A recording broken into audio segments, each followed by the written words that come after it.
నగరంలో ట్రాఫిక్ తిప్పల గురించి ప్రత్యేకంగా చెప్పనక్కర్లేదు. కొన్ని ప్రాంతాల్లో అయితే ట్రాఫిక్ చిక్కులు రోజురోజుకి పెరుగుతున్నాయి.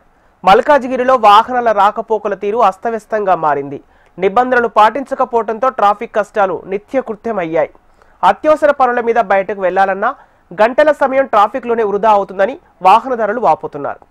సఫిల్గూడ రైల్వే గేటు 2 ఏళ్ల కిందట మూసివేయడంతో ఏఓసీ నుంచి మల్కాజిగిరి నుంచి వచ్చే వాహనాలతో ఉత్తమ్ నగర్ కూడలి నిత్యం రద్దీ వేళలో పద్మవ్యూహాన్ని తలపిస్తోంది. రోడ్లు సరిగా లేకపోవటం, ఇరుకుగా ఉండటంతో ఇబ్బందిగా ఉంటుందని స్థానికులు ఆవేదన వ్యక్తం చేస్తున్నారు. మల్కాజిగిరి నుంచి సికింద్రాబాద్ వరకు పలు ప్రాంతాలు రక్షణ శాఖ, రైల్వే కార్యకలాపాలకు కేంద్ర బిందువుగా నిలుస్తున్నాయి. కాలక్రమేణా జనవాసాలు పెరగటంతో రక్షణ శాఖకు చెందిన కార్యాలయాలకు చేరే రహదారులే ఆ కాలనీవాసులకు శరణ్యంగా మారాయి. సఫిల్గూడ, నేరేడుమెట్టు, ఆనంద్బాగ్, మౌలాలి ప్రాంతాలకు చెందిన వారు సికింద్రాబాద్కు వెళ్లాలంటే ఏఓసీ రోడ్డులో వెళ్తున్నారు. ప్రతిరోజు రక్షణ శాఖకు చెందిన సుమారు 1000 వాహనాలు వినియోగిస్తే అందుకు 10 రెట్లు అధికంగా సాధారణ వాహనదారులు ఉన్నారు.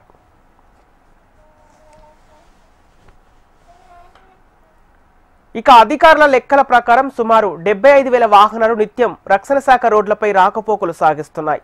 ఉత్తమ్ నగర్ ఆర్యూబీని పూర్తిస్థాయి వినియోగంలోకి రాకపోవడంతో సఫిల్గూడ రైల్వే గేట్ను మూసివేశారు. రోడ్లు సరిగా లేకపోవడంతో దీని వెనుక ఉన్న ప్రాంతాన్ని తాత్కాలిక పండ్ల దుకాణదారులు, చిరు వ్యాపారులు ఆక్రమించారు. దీంతో సఫిల్గూడ నుంచి ఉత్తమ్ నగర్ మార్గంలో వెళ్లే వాహనదారులు నిత్యం నరకం అనుభవిస్తున్నారు. రద్దీ వేళల్లో ఆ మార్గాల్లో ప్రయాణించాలంటే 1/2 కిలోమీటర్కే అర్ధగంటకు పైగా సమయం పడుతోందని వాహనదారులు వాపోతున్నారు. సరిగా బాగుండదు, ప్రజలకు చాలా ఇబ్బంది అవుతుంది. ఇంతకుముందు మైనంపల్లి హనుమంతరావు గారు చర్య తీసుకొని కొద్దిగా ఈ రోడ్డు వేయించారు. మళ్ళీ ఇప్పుడు యథావిధిగా మళ్ళీ ఇదే ప్రాబ్లం అవుతుంది. మళ్ళీ అన్న వచ్చి ఏమన్నా దీన్ని టేక్ ఓవర్ చేసి కొద్దిగా ప్రభుత్వంతో మాట్లాడితే మళ్ళీ మంచిగా చేస్తారు. ఆల్రెడీ ఇక్కడ ఆర్మీకి సంబంధించిన అధికారులతో మాట్లాడి ఇంతకుముందు మంచిగా చేయించాడు. ఇప్పుడు కూడా అధికారులతో మాట్లాడితే కొద్దిగా ప్రజలకు కూడా కొద్దిగా బాగుంటుందని అనుకుని నేను బెస్ట్ ఎగ్జాంపుల్ ఫీడ్బ్యాక్గా అంటున్నాను. నేను డ్రైవ్ చేస్తూ ఉంటాను, ఇక్కడ వెళ్తూ ఉంటాను. కొద్దిగా ప్రజలకు కూడా ఇబ్బంది అవుతుంది. గుంతలు అవన్నీ ఉన్నాయి, ఇక్కడ చాలా ఇబ్బంది అవుతుంది. యాక్సిడెంట్లు కూడా అయ్యే అవకాశాలు ఉన్నాయి. టర్నింగ్లలో బండ్లు స్పీడ్గా వస్తున్నాయి.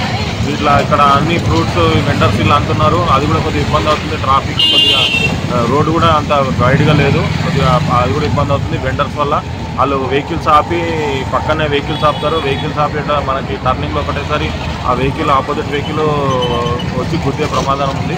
ఇవన్నీ యాక్సిడెంట్ అయ్యే అవకాశాలు ఉన్నాయి. సో దీనికి కొద్దిగా చర్యలు తీసుకుంటే బాగుంటుంది.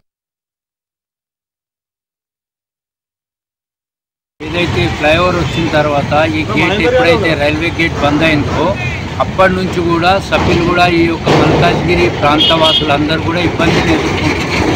మరి ఇప్పుడు ఏదైతే అండర్ గ్రౌండ్ బ్రిడ్జ్ చేసిరో అక్కడ టర్నింగ్ కార్డ్ వచ్చి యాక్సిడెంట్స్ అయ్యే చాలా ఛాన్సెస్ ఉన్నాయి. చాలా మంది కూడా 2-3 యాక్సిడెంట్స్ కూడా అయినాయి. ఆడ ఒక కానిస్టేబుల్ని కూడా నిలబెట్టాలని చెప్పి నేను మనవి చేస్తూ ఉన్నాను పోలీస్ వాళ్ళకు మీ ద్వారా. మరి హెచ్ఎంటీవీ వారు తీసుకుంటున్నటువంటి ఈ యొక్క కార్యక్రమం ఎంతో అభినందనీయం. మరి ఈ యొక్క మల్కాజ్గిరి ఆనంద్బాగ్ నుంచి వెళ్ళే రోడ్ ఏదైతే ఉందో ఆ రోడ్ యొక్క వెడల్పు చేయాలి, ఏఓసి వరకు వెడల్పు చేసి ప్రజలను యాక్సిడెంట్ కాకుండా రక్షించాలని చెప్పి ఈటల రాజేందర్ గారికి మరి మన మైనంపల్లి హనుమంత్ గారికి విజ్ఞప్తి చేస్తా ఉన్నాం.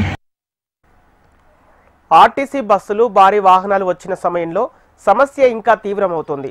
ఉత్తమ్ నగర్ బస్టాప్ వద్దకు ఆర్యూబీ నుంచి, ఏఓసీ నుంచి వచ్చే వాహనాల వల్ల గంటల తరబడి ట్రాఫిక్ నిలిచిపోతుంది. చేసేదేమీ లేకపోవడంతో కొంతమంది మలుపు తిప్పుకొని వెనుదిరిగి వెళ్తున్నారు. ఉత్తమ్ నగర్ బస్టాప్ వద్ద రద్దీ వేళల్లో వాహనాలను క్రమబద్ధరించేందుకు సిబ్బంది లేకపోవడంతో సమస్య ఇంకా పెరుగుతోంది. అధికారులు క్షేత్రస్థాయిలో పర్యటించి వాహనదారులకు ఎలాంటి ఇబ్బందులు కలగకుండా అన్ని రకాల చర్యలు తీసుకోవాలని వాహనదారులు కోరుతున్నారు. గౌతమ్ నగర్ నుంచి ఈ ఏఓసి పోయేది రోడ్ ఇదే ఒకటే రోడ్ అయింది. ఇబ్బంది, పబ్లిక్కి బాగా ఇబ్బంది అవుతుంది. ట్రాఫిక్ కూడా బాగా వస్తున్నారు, బండ్లు కూడా హెవీ అయినాయి. ఇక్కడ మళ్ళీ ఈ రోడ్డు కూడా మంచిగా లేదు. దానివలన చాలా ఇబ్బంది పడుతున్నాం. చాలా మంది పడుతున్నారు. పోనీకి ఇబ్బంది చాలా అంటే చాలా ఇబ్బందిగా ఉంది.